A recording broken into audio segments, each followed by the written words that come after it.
قال النبي صلى الله عليه وسلم إن لكل قوم عيدا وهذا عيدنا রাসূল করিম সাল্লাল্লাহু আলাইহি ওয়াসাল্লাম বলেন দুনিয়ার মধ্যে যত ধর্মাবলম্বী আছে হিন্দু বলেন খ্রিস্টান বলেন তঞ্চঙ্গা বলেন ত্রিপুরা বলেন চাকমা মারমা ঠোর যত ধর্মাবলম্বী আছে এক কথায় মুসলিম ছাড়া যত ধর্মাবলম্বী আছে প্রত্যেকটি ধর্মেরও একটি একটি ঈদ রয়েছে তেমনি ভাবে মুসলিম ধর্মেরও একটি ঈদ রয়েছে অন্যান্য ধর্ম যারা অবলম্বী আছে তাদের ধর্ম আর মুসলিমদের ধর্মের ঈদের উদযাপন করাটা হয় ভিন্ন যারা হিন্দু যারা বৌদ্ধ খ্রিস্টান তারা যখন ঈদ উদযাপন করে তাদের ঈদের মধ্যে ঢোল থাকে তবলা থাকে আতশবাজি থাকে গুলডা থাকে ইত্যাদি থাকে কিন্তু মুসলমান ধর্মের মধ্যে ঢোল থাকে না তবলা থাকে না আতশবাজি থাকে না শুধুমাত্র থাকে মুসলমানের ধর্মের মধ্যে সেটা হলো তাকবীর আর তাকবীর সকলে মুখে মুখে একবার বলে আল্লাহু আকবার আল্লাহু আকবার লা ইলাহা ইল্লাল্লাহ আল্লাহু আকবার ওয়ালিল্লাহিল হামদ যারা অন্যান্য ধর্ম অবলম্বী তাদের মধ্যে কি থাকে ঢোল তবলা আতশবাজি অবৈধ অশ্লীল গান সিনেমা থাকে আমরা যারা মুসলিম যারা মুমিন তাদের ধর্মের মধ্যে এই সমস্ত নাই মুহতারাম হাজিরিন গেল ঈদ আজকে হলো ঈদুল আযহা আযহা শব্দ অর্থ হচ্ছে ত্যাগ করা বা কুরবানি করা আজকে এর নাম হচ্ছে ঈদুল আযহা অর্থাৎ কুরবানির দিন আজকে কিসের দিন আল্লাহু আকবার আল্লাহু আকবার লা ইলাহা ইল্লাল্লাহ আল্লাহু আকবার আল্লাহু আকবার আল্লাহু আকবার ওয়ালিল্লাহিল হামদ আল্লাহু আকবার কাবীরা والحمد لله كثيرا وسبحان الله بكرة وأصيلا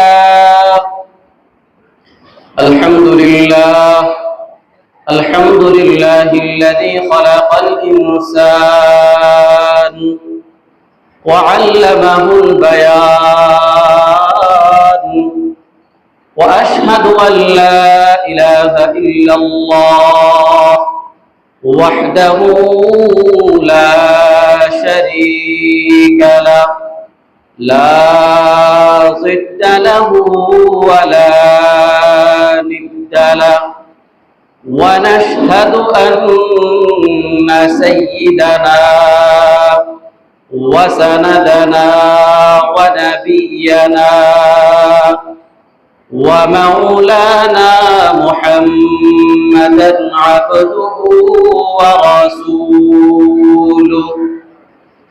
الذي أرسله الله تعالى بالحق بشيرا ونذيرا وداعيا إلى الله بإذنه وسراجا منيرا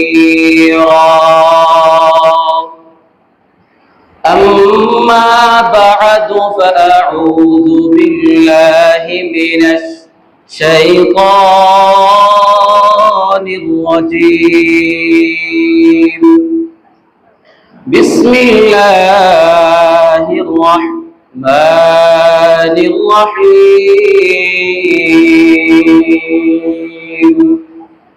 لن ينال الله لحومها ولا دماؤها ولكن يناله التقوى منكم وقال النبي صلى الله عليه وسلم وعن أبي هريرة رضي الله تعالى عنه قال رسول الله صلى الله عليه وسلم من كان له سعة ولم يضح فلا يقربن مصلانا أو كما قال النبي عليه الصلاة والسلام اللهم صل على محمد وعلى آل محمد كما صليت على إبراهيم وعلى آل إبراهيم إنك حميد مجيد اللهم بارك على محمد وعلى آل محمد كما باركت على إبراهيم وعلى آل إبراهيم إنك حميد مجيد أستغفر الله الذي لا إله إلا هو الحي القيوم وأتوب إليه لا حول ولا قوة إلا بالله العلي العظيم رب اشرح لي صدري ويسر لي أمري واحلل عقدة من لساني يفقهوا قولي صلى الله عليه وسلم আলহামদুলিল্লাহ আল্লাহ তাআলা দরবারে লক্ষ কোটি শুকর ও সুজুদ যে মহান দয়াময় আল্লাহ তাআলা আমাকে আপনাকে প্রত্যেক বছরের ঈদ উল আযহার নিয়ে 2026 সালের ঈদ উল আযহার নামাজ আদায় করতে আসা ও বসার জন্য কবুল ও মঞ্জুর করেছেন সে মহান সত্য দয়াময় আল্লাহ তাআলা দরবারে কালিমাত শুকর আদায় করি আলহামদুলিল্লাহ। আপনারা এতগুলা মানুষ আজকের দিন পেয়ে খুশি নাকি বেজার? আমাদের একটু কথা বলতে হবে আগে। আপনারা কি খুশি না বেজার? যদি খুশির আওয়াজ যদি হয় তাহলে এটা ছোট, খুশির আওয়াজটা একটু বড় হওয়া লাগবে না? তাহলে আর একবার বলেন আলহামদুলিল্লাহ। মাশাআল্লাহ, এখন তো মনে হচ্ছে আপনারা অনেক খুশি, কারণ ঈদের দিন সবাই খুশি উদযাপন করতে পারে না। খুশি উদযাপন তো অনেকেই করে, অনেক সিস্টেমে করে, কিন্তু যারা খালেস মুমিন, যারা পাক্কা পরিপূর্ণ ঈমানদার, তাদের মনের ভিতরে খুশি। যারা পাক্কা পরিপূর্ণ ঈমানদার নয়, তাদের হৃদয়ের মধ্যে তো খুশিটা নাই। আলহামদুলিল্লাহ, আপনাদের আওয়াজ শুনে মনে হচ্ছে আলহামদুলিল্লাহ আপনারা অনেক খুশি। মুহতারাম হাজিরিন, সময় খুব স্বল্প সময়ের মধ্যে অনেক কথা বলতে হবে। মুহতারাম হাজিরিন, আমরা জানি আজকে হলে ঈদের দিন। ঈদের দিন, ঈদের দিন। ঈদ শব্দের অর্থ হচ্ছে লুটানো, বারবার ফিরে ফিরে আসা। কুরবানি বলেন, ঈদ উল ফিতর বলেন, ঈদ উল আযহা, ঈদ উল ফিতর, এই দুইটা দিন আমাদের সামনে, আমাদের মাঝে বছর ঘুরে ঘুরে ঘুরে আসতে থাকে। আসলে আমরা যে ঈদ মানে খুশি নিই, শাব্দিক অর্থ নিলে আমরা এটা তো খুশি পাই না। ঈদ শব্দের অর্থ আমরা পাই ডিকশনারিতে লুটে আসা, ফিরে আসা, বারবার আসা। যে জিনিসটা বছরের পর বছর অনেক দিন ধরে অপেক্ষা করে, যে দিনটা আমাদের মাঝে ফিরে আসে, সেই দিন হচ্ছে ঈদ। এবং আমরা সেই দিনের মধ্যে কেমন খুশি উদযাপন কেন করি? বছর একদিন, যে দিনের জন্য অপেক্ষা করে থাকি আমরা কই দিন? 365 দিন বা 66 দিন অপেক্ষা করি না আজকের দিনের জন্য? যেহেতু একদিন আমাদের মাঝে ঘুরে ফিরে আবার চলে আসে, সেই জন্য আমরা সেই দিনকে উদযাপন করি। উদযাপনটা বিভিন্ন ধরনের হয়ে থাকে। শুধু যে আমরা যারা মুসলিম ধর্ম অনুসারে আছি, মুসলিম ধর্ম অবলম্বী, শুরুতে আমাদের খুশি আছে, আমাদের ঈদ আছে এমনটি না। মুসলিম ছাড়া হিন্দু বলেন, বৌদ্ধ বলেন, তঞ্চঙ্গা বলেন, ত্রিপুরা বলেন, খ্রিস্টান বলেন, এক কথায় মুসলিম ছাড়া অন্যান্য যত ধর্ম অবলম্বী আছে, প্রত্যেকটি ধর্মের, প্রত্যেকটি গোত্রের, প্রত্যেকটি মানুষের একটি একটি করে ঈদ রয়েছে। قال النبي صلى الله عليه وسلم إن لكل قوم عيدا وهذا عيدنا। রাসূল করিম সাল্লাল্লাহু আলাইহি ওয়াসাল্লাম বলেন, দুনিয়ার মধ্যে যত ধর্মাবলম্বী আছে, হিন্দু বলেন, খ্রিস্টান বলেন, তঞ্চঙ্গা বলেন, ত্রিপুরা বলেন, চাকমা, মারমা, ঠোর, যত ধর্মাবলম্বী আছে, এক কথায় মুসলিম ছাড়া যত ধর্মাবলম্বী আছে, প্রত্যেকটি ধর্মেরও একটি একটি ঈদ রয়েছে। তেমনি ভাবে মুসলিম ধর্মের একটি ঈদ রয়েছে। অন্যান্য ধর্ম যারা অবলম্বী আছে, তাদের ধর্ম আর মুসলিমদের ধর্মর ঈদের উদযাপন করাটা হয় ভিন্ন।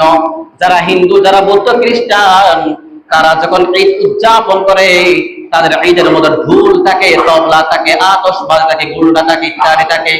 কিন্তু মুসলমান ধর্মের মধ্যে ঢোল থাকে না, তবলা থাকে না, আতশবাজি থাকে না। শুধুমাত্র থাকে মুসলমানের ধর্মের মধ্যে, সেটা হলো তাকবীর আর তাকবীর। সকলে মুখে মুখে একবার বলে আল্লাহু আকবার, আল্লাহু আকবার, লা ইলাহা ইল্লাল্লাহ, আল্লাহু আকবার, আল্লাহু আকবার, ওয়ালিল্লাহিল হামদ। যারা অন্যান্য ধর্ম অবলম্বী, তাদের মধ্যে কি থাকে? ঢোল, তবলা, আতশবাজি, অবৈধ অশ্লীল গান, সিনেমা থাকে। আমরা যারা মুসলিম, যারা মুমিন, তাদের ধর্মের মধ্যে এ সমস্ত নাই। মুহতারাম হাজিরিন, গেল ঈদ, আজকে হলো ঈদুল আযহা। আযহা শব্দের অর্থ হচ্ছে ত্যাগ করা বা কুরবানি করা। আজকে এর নাম হচ্ছে ঈদুল আযহা, অর্থাৎ কুরবানির দিন। আজকে কিসের দিন? কুরবানির দিন। এই ঈদ শব্দটি কোরআন শরীফের 3টে জায়গার মধ্যে আসছে। প্রথম যে ঈদটি শব্দটি আছে সেটা হচ্ছে সূরাতুল কাউসারের 2 নম্বর আয়াত। আল্লাহ তাআলা বলেন, ফাসাল্লি লিরাব্বিকা ওয়ানহার, ফাসাল্লি লিরাব্বিকা, তোমরা আল্লাহ তাআলার জন্য নামাজ পড়ো, ওয়ানহার, তারপর তোমরা কুরবানি করো। 2 নম্বর জায়গা হচ্ছে সূরাতুল আনআমের, ইন্না সলাতি ওয়া নুসুকি ওয়া মাহইয়ায়া ওয়া মামাতি লিল্লাহি রাব্বিল আলামিন। আল্লাহ আমাদের, ইন্না সলাতি, নামাজ, ওয়া নুসুকি ওয়া মাহইয়ায়া, জীবন মরণ সবকিছু হবে কার জন্য? আল্লাহ তাআলার জন্য। কুরবান যা হবে সবকিছু আল্লাহ তাআলার জন্য। ঈদুল আযহার কুরবানির দিনের ঐতিহাসিক ঘটনা আছে। হয়তো ইতিপূর্বে আপনাদের খতিব সাহেব জুমার মধ্যে আলোচনা করেছেন। আমরা ওইকে যেতে চাই না, শুধুমাত্র বোঝার জন্য ঘটনাটা ইশারা করি। এই কুরবানিটা শুরু হয়েছে পয়গম্বর আদম আলাইহিস সালাম 2 পুত্র, একজন নাম হাবিল আর একজন নাম কাবিল। এই হাবিল এবং কাবিল মাধ্যমে এই কুরবানির ইতিহাস রচনা হয়েছে, সূচনা হয়েছে। ওখান থেকে চলে আসতে আসতে আসতে শেষ পর্যায়ে পয়গম্বর ইব্রাহিম আলাইহিস সালাম, সে আমাদের কি বলেন? সে আমাদের কি পিতা? আগে নাম শুনেন। আমাদের আদি পিতার নাম হচ্ছে পয়গম্বর আদম আলাইহিস সালাম। আমাদের কি নাম? আদি পিতার নাম আদম আলাইহিস সালাম। এবং জাতির পিতার নাম বলেন? জাতির পিতার নাম? কিন্তু কিছুদিন আগে তো আমাদেরকে অনেকটা ভুলাইছিল। জাতির পিতা কে ছিলেন আমি বলতে চাই না। জাতির জনক হবে, জাতির জনক না, বাংলার জনক হবে, যে জাতির পিতাও হতে পারে না, জাতির জনকও হতে পারে না। জাতির পিতার নাম কি? পয়গম্বর ইব্রাহিম আলাইহিস সালাম। পয়গম্বর ইব্রাহিম আলাইহিস সালাম কত বড় একজন জলিল কদর পয়গম্বর। আল্লাহ তাআলা তাকে অনেক কঠিন পরীক্ষা করেছেন। আল্লাহ তাআলা যত পরীক্ষা ইব্রাহিম আলাইহিস সালামের কাছ থেকে নিয়েছেন, আল্লাহ তত পরীক্ষা পাস করিয়েছেন। আল্লাহ তাআলা বলেন, ওয়া ইয বিতালা ইব্রাহিম রাব্বুহু বিকালিমাতিন ফাতাম্মাহু। আল্লাহ তাআলা বলেন, পয়গম্বর ইব্রাহিম আলাইহিস সালামকে আল্লাহ তাআলা যত পরীক্ষা দিলেন, সব পরীক্ষার মধ্যে উনি 100 পাস করেছেন। সর্বশেষ তাকে নমরুদের অগ্নিকুণ্ডের মধ্যে নিক্ষেপ করতে হয়েছিল। যখন পয়গম্বর ইব্রাহিম আলাইহিস সালাম তাদেরকে দাওয়াত দিতেন, তাদের দাওয়াত কবুল করতেন না, উল্টা তাদের সাথে ঝগড়া করতেন। এমনকি নমরুদ রাগান্বিত হয়ে বললেন, হে ইব্রাহিম, তোমাকে আমি অগ্নিকুণ্ডে নিক্ষেপ করা হবে। ঠিক তেমনি অগ্নিকুণ্ডের মধ্যে নিক্ষেপ করা হলো। আল্লাহ তাআলা যখন পয়গম্বর ইব্রাহিম আলাইহিস সালামকে অগ্নির মধ্যে নিক্ষেপ করলেন, আল্লাহ তাআলা বলছেন আগুনকে হুকুম করে, কুলনা ইয়া নারু কুনি বারদান ওয়া সালামান আলা ইব্রাহিম। হে আগুন, তুমি ইব্রাহিম আলাইহিস সালামের জন্য, আমার ইব্রাহিমের জন্য শান্তিদায়ক শীতল হয়ে যাও। শীতল মানে হচ্ছে এসি। এসির মধ্যে না গরম হয় না বেশ ঠান্ডা হয়, এমন করে গরম লাগে না যেটা পাঙ্খা দিতে হয়, এমন করে ঠান্ডাও লাগে না যেটা কম্বল গায়ে দিতে হয়। শান্তিদায়ক, সালামান, শান্তিদায়ক ঠান্ডা। দেখি আগুনের মধ্যে খুব শান্তি, ফুল বাগিচার মধ্যে তিনি খেলাধুলা করতেছেন। নমরুদ দেখলো, কিরে আগুন, তোমরা কথা আমরা খোদা মানি, তুমি না আমাদের খোদা, আমরা অগ্নি পূজক, আমরা অগ্নি পূজা করি, কেন আমাদের কথা শুনতেছো না, কি ব্যাপার? তখন আগুন ডাক দিয়ে বলতেছে, নমরুদ, তুমি আমার খোদা মানো ঠিক কথা, বাবা পাতা আমি বুঝি, তবে আমার একজন খোদা আছে। তিনি কে? তিনি হলেন আমার আল্লাহ। তোমার কথা চাই আমার খোদার মূল্য বেশি, দাম বেশি। আমার খোদা আমাকে আদেশ করেছে আমি ইব্রাহিম আলাইহিস সালামের জন্য যেন শান্তিদায়ক শীতল হয়ে যায়। যেরকম সুবহানাল্লাহ। মুহতারাম হাজিরিন, যে কথা বলতে চাইছিলাম, পয়গম্বর ইব্রাহিম আলাইহিস সালাম একদম শেষ পর্যায়ে এসে আল্লাহ তাআলাকে দোয়া করতেছেন সারাটি জীবন। পয়গম্বর ইব্রাহিম আলাইহিস সালাম আল্লাহ তাআলার কাছে দোয়া করতেছেন, রব্বি হাবলি মিনাস সালিহিন, আয় আল্লাহ আপনি আমাকে একজন নেককার সন্তান দান করুন। পয়গম্বর ইব্রাহিম আলাইহিস সালাম আল্লাহ তাআলার কাছে দোয়া করতে করতে করতে আল্লাহ পাক একদম শেষ পর্যায়ে বার্ধক্য বয়সে, মুফাসসিরিনে কেরাম অনেকে লিখেন 93 বয়সে অথবা 86 বছর বয়সে আল্লাহ পাক রব্বুল আলামিন তাকে একজন সন্তান দান করলেন। সে সন্তানের নাম হলো ইসমাঈল আলাইহিস সালাম। পয়গম্বর ইসমাঈল আলাইহিস সালাম, পয়গম্বর ইব্রাহিম আলাইহিস সালাম যখন বাবার বাড়ি থেকে যখন বাবাকে সালাম দিয়ে বের হয়ে গেলেন, বের হয়ে যখন ওই মক্কার দিকে রওনা করলেন, যেতে যেতে যেতে যেতে এমন একটি জায়গার মধ্যে গেলেন, এমন একটা মরুপ্রান্তরে গেলেন, যে জায়গার মধ্যে নাই কোনো গাছ গাছালি, নাই কোনো তরুলতা, নাই কোনো পানির ব্যবস্থা, নাই কোনো খানা খাবারের ব্যবস্থা, কোনো কিছুর ব্যবস্থা নাই মরুপ্রান্তের মধ্যে। পয়গম্বর ইব্রাহিম আলাইহিস সালাম সাথে আছেন বিবি হাজারা, কোলে আছেন পয়গম্বর ইসমাঈল। মাত্র তার বয়স 2 বছর 2.5 বছর হয়েছে, আজ পর্যন্ত দুগ্ধ পান শেষ করে নাই। পয়গম্বর ইব্রাহিম আলাইহিস সালাম এবার তার নিজের জন্মভূমি ছেড়ে মক্কার দিকে রওনা করলেন। রওনা দেওয়ার পর এমন একটি জায়গার মধ্যে গেলেন, যে জায়গাটা হলো শূন্য মরুভূমি এলাকা, মরু এলাকা। সেই জায়গার মধ্যে আল্লাহ পাকের হুকুম আসলো, ওগো পয়গম্বর, আপনি আপনার সন্তান ইসমাঈল আলাইহিস সালামকে, আপনার বিবি হাজারাকে রেখে আপনি এখান থেকে আবারও চলে যান অনেক দূরে। পয়গম্বর ইব্রাহিম আলাইহিস সালাম আল্লাহ তাআলার হুকুমে, আল্লাহ তাআলার ওহীর মাধ্যমে আবার রওনা করলেন। রওনা করতে গিয়া এবার পয়গম্বর ইব্রাহিম আলাইহিস সালাম পিছন দিক থেকে হাজারা ডাক দিয়ে বলতেছে, ও স্বামী আমার, আপনার ছোট্ট সন্তান ইসমাঈলকে রেখে আপনি কোথায় যাচ্ছেন?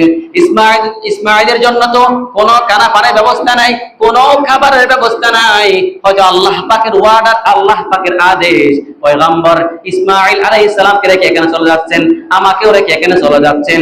এবার পয়গম্বর আলাইহিস সালাম পিছন দিক থেকে না তাকাইয়া সোজা মক্কার দিকে রওনা করলেন। পয়গম্বর ইব্রাহিম আলাইহিস সালাম রওনা করলেন। কিছুদিন যেতে না যেতে পয়গম্বর ইসমাঈল আলাইহিস সালাম তার মা হাজরা আলাইহিস সালামের কাছে যে একটা পানি অথবা নাস্তা রুটি দিয়ে গিয়েছিলেন, কিছুদিন পর তা শেষ হয়ে গেল। এবার পয়গম্বর ইব্রাহিম আলাইহিস সালাম পানি পানি পানি পানি করে চিল্লা পাল্লা করতেছে। এবার বিবি হাজরা কি করলেন, তার টুট দুটো বাচ্চার মুখের মধ্যে ইসমাঈল আলাইহিস সালামের মুখের মধ্যে লাগাই দিলেন। এবার কিছু সুস্থে কিছু রস বের হয়, কিছু লালা বের হয়। একদিন দেখা গেল ওই লালা পর্যন্ত শেষ হয়ে গেল, কিন্তু মুখ থেকে আর লালা নাই, লালা শেষ হয়ে গেল। এবার ইসমাঈল আলাইহিস সালাম কান্না করে, লাফালাফি করে। পয়গম্বর ইসমাঈল আলাইহিস সালাম ডাক দিয়ে বলে, পানি পানি পানি পানি। হাজারা পানি খুঁজে পানি কোথাও নাই। পয়গম্বর ইব্রাহিম আলাইহিস সালামের বিবি হাজারা আলাইহিস সালাম একবার সফা পাহাড়ের দিকে দৌড়ায়, আর একবার মারওয়া পাহাড়ের দিকে দৌড়ায়। সফা মারওয়ার দিকে তাকায় যখন পয়গম্বর ইসমাঈল আলাইহিস সালামের দিকে তাকায়, পয়গম্বর ইসমাঈল আলাইহিস সালাম দিকে তাকানোর পর আবার দেখে পয়গম্বর ইসমাঈল আলাইহিস সালাম যে জায়গার মধ্যে শুয়ে আছে, সেই জায়গার মরুভূমির ভারেগুলা চিক চিক চিক চিক করতেছে। পয়গম্বর হাজরা আলাইহিস সালাম তিনি হাজরা আলাইহিস সালাম মনে করলেন হয়তো ওখানে পানি আছে, এবার ওইখান থেকে দৌড় দিয়ে মরওয়া পাহাড়ের দিকে গেলেন, মরওয়া পাহাড় থেকে দৌড় দিয়ে সফার দিকে গেলেন। এভাবে করতে করতে করতে অনেকবার 7 বার পর্যন্ত দৌড় দিলেন। এই দৌড়টা আল্লাহ পাকের দরবারে অনেক কবুল হয়ে গেলেন। আল্লাহ পাক হুকুম জারি করে দিলেন, আমার কোন উম্মত যদি এই হজ করতে আসবে, সাফা মারওয়া পাহাড়ের মধ্যে যে মধ্যবর্তী স্থান, সে স্থানের মধ্যে যদি দৌড় না দেয়, আমি আল্লাহ তাআলা কোন হাজির হজ কবুল করব না। পয়গম্বর ইব্রাহিম আলাইহিস সালাম কিছুদিন পর, দীর্ঘ কয়েক বছর পর আবার নিজ জন্মভূমিতে আসলেন। আসার পর থেকে পয়গম্বর ইব্রাহিম আলাইহিস সালামের সন্তান ইসমাঈল আলাইহিস সালাম, তখন তার বয়স 7 বা 8 অথবা 13 বছর হয়েছে।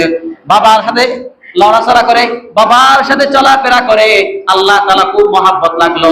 এবার পয়গম্বর ইব্রাহিম আলাইহিস সালামকে ডাক দিয়ে বললেন, এবার আমি তো পয়গম্বর ইব্রাহিম আলাইহিস সালামকে একটা সন্তান দিলাম, সেই সন্তানটাকে একটু পরীক্ষা করি। এবার পয়গম্বর ইব্রাহিম আলাইহিস সালাম ঘুমের মধ্যে স্বপ্ন দেখলেন, আন্নী আরা ফিল মানাম আন্নী আসবাহুকা ফানজুর মাযা তারা।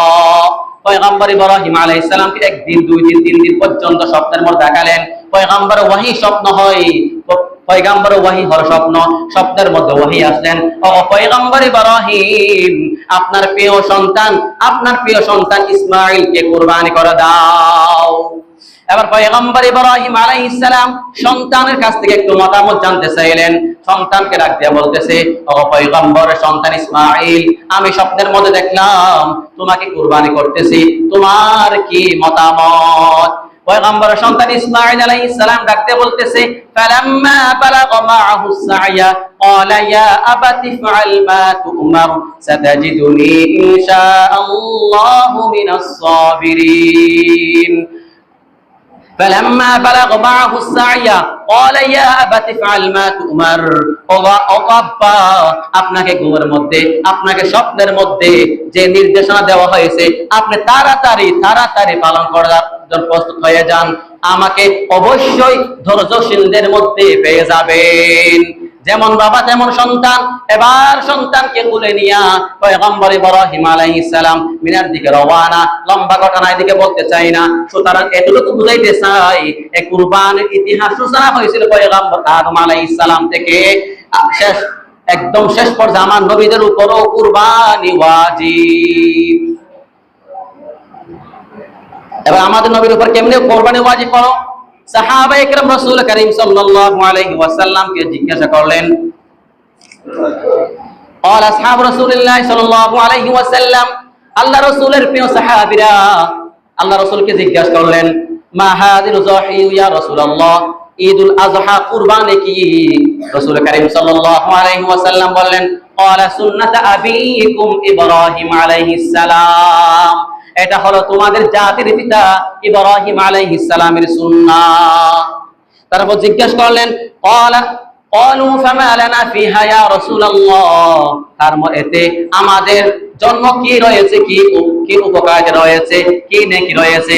এবার রাসূল করিম সাল্লাল্লাহু আলাইহি ওয়াসাল্লাম বললেন, বিকুল্লি শাআরাতিন হাসানা, প্রত্যেকটি পশমের বিনিময়ে একটি করে নেকি রয়েছে। এবার সাহাবায়ে কেরাম নেকির কথা শোনার পর জিজ্ঞাসা করলেন, ইয়া রাসূলুল্লাহ, ক্বালু ফাসসুফ ইয়া রাসূলুল্লাহ, বলে ভেড়ার কেশের বিনিময়ে কি সওয়াব আছে? রাসূল করিম সাল্লাল্লাহু আলাইহি ওয়াসাল্লাম বললেন, লিকুল্লি শাআরাতিন মিনাস সুফি হাসানা, প্রত্যেকটি ভেড়ার কেশের বিনিময়ে একটি করে নেকি রয়েছে। রাসূল করিম সাল্লাল্লাহু আলাইহি ওয়াসাল্লাম কাছ থেকে সাহাবীরা জিজ্ঞেস করলেন, ইয়া রাসূলুল্লাহ, কুরবানি এটা কি জিনিস? তাতে আমাদের কি হয়েছে? আমরা কুরবানি করলে আমাদের কি হবে? আল্লাহ রাসূল সাল্লাল্লাহু আলাইহি ওয়াসাল্লাম বললেন, বিকুল্লি শাআরাতিন হাসানা, প্রত্যেকটি পশমের বিনিময় একটি করে নেকি রয়েছে। যখন শুনলেন নেকির কথা, তখন আবার জিজ্ঞেস করলেন, ইয়া রাসূলুল্লাহ, যদি আমি ভেড়া কুরবানি করি তখন কি সব বেশি হবে?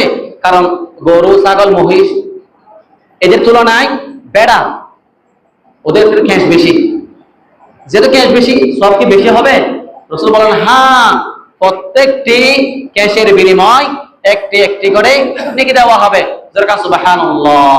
মুহতারাম হাজিরিন, আর হাদিসের মধ্যে রাসূল করিম সাল্লাল্লাহু আলাইহি ওয়াসাল্লাম বলেন, وعن عائشة رضي الله تعالى عنها قال رسول الله صلى الله عليه وسلم ما عمل ابن آدم يوم النحر عملا أحب إلى الله عز وجل من إهراق الدم হযরত আয়েশা রাদিয়াল্লাহু তাআলা আনহা থেকে বর্ণিত ঈদের দিন রাসূল করিম সাল্লাল্লাহু আলাইহি ওয়াসাল্লাম বলেছেন, ঈদের দিন আদম সন্তানের কোন আমল এত প্রিয় নয়, এত গ্রহণযোগ্য নয়, যত পরিমাণ গ্রহণযোগ্য, যত প্রিয় কুরবানি করা। যখন আল্লাহর বান্দা কুরবানি করে, কুরবানি করার পর গরু গলায় যখন ছুরি ধরে, গরু গলায় যখন চাকু ধরে, চাকু ধরার পর 1 পুষ 2 পুষ 3 পুষ দেওয়ার পর যখন একটু একটু রক্ত বের হয়, রক্তটা গড়িয়ে জমিনে পড়া মাত্র হয় আল্লাহ পাক তাদের কুরবানি কবুল করেন। যদি কুরবানি পশুটা, যদি কুরবানি ক্রয়টা হালাল পন্থায় হয়। সুবহানাল্লাহ। আল্লাহ তাআলা বলেন, লা ইয়ানালাল্লাহা লুহুমুহা ওয়ালা দিমাউহা ওয়ালাকিন ইয়ানালুহু তাকওয়া মিনকুম। আল্লাহ তাআলা বলেন, এর বান্দা, এর মানুষ, তোমাদের কাছ থেকে আমি আল্লাহ তাআলা বুঝতেও চাই না, রক্তেও চাই না। আমার কাছে গোশতের কোনো দাম নাই, হাড্ডির কোনো দাম নাই, মাংসের কোনো দাম নাই, রক্তের কোনো দাম নাই। শুধুমাত্র কেবলমাত্র আমার কাছে দাম হলো তোমাদের তাকওয়া। আল্লাহ দেখবেন তাকওয়া। আপনি কত বড় ব্রিজ করে নিছেন, কত বড় ছাগল নিছে, এটা দেখবে না। আপনি আল্লাহ দেখবে হালাল পন্থায় আপনি তাকওয়ার ভিত্তিতে জন্তু কিনছেন কিনা, এটা দেখবে। আল্লাহ তাআলা বলছেন, আমার কিছু দরকার নাই, সব তুই গাবি বান্দা, দেখি সব তোর জন্য, আমার জন্য কিছু দরকার নাই। যদি আমাদের কুরবানিটা ওই যে আদম দুই সন্তান হাবিল এবং কাবিলের মতো হতো, কত লজ্জাজনক হতো। হাবিল এবং কাবিল কুরবানি করেছিল, একজনে শস্য কুরবানি করেছিল, আরেকজনে গরু কুরবানি করেছিল। একজনের যে শস্য কুরবানি করেছিল তারটা আগুনে সে পুড়িয়ে দিয়ে গেল, কবুল হয়ে গেল। যে ছাগল কুরবানি করেছিল তারটা কবুল হয় নাই, পুড়িয়ে দেওয়া নাই। যদি আমাদের তেমন হতো, যদি কুরবানি কবুল না কবুল দেখা যেত, তখন দেখা যেত কে হালাল পন্থা কিনতেছে, কে হারাম পন্থা কিনতেছে, কে তাকওয়ার ভিত্তিতে কিনতেছে, কে লোক দেখানোর জন্য কিনতেছে। সেজন্য মুহতারাম হাজিরিন, এখনো সময় আছে। আপনারা যারা কুরবানি কিনেছেন, কুরবানির জন্য পশু কিনেছেন, আজও সময় আছে। এখন নিয়ে শুদ্ধ করুন, আমি কুরবানি ক্রয় করেছি, জন্তু ক্রয় করেছি মানুষকে দেখানোর জন্য নয়, আমাকে হাদিস বলার জন্য নয়, আমাকে কুরবানি দেওয়ার বলার জন্য নয়, কিসের জন্য? আল্লাহ তাআলা দেখানোর জন্য। এটা পয়গম্বর ইব্রাহিম আলাইহিস সালামের সুন্নাত পালন করতেছি এই নিয়তে, একমাত্র আল্লাহ তাআলাকে রাজি খুশি করার উদ্দেশ্যে আমি কুরবানি করতেছি। এই নিয়তটা সহিহ করে শুদ্ধ করেন মুহতারাম হাজিরিন।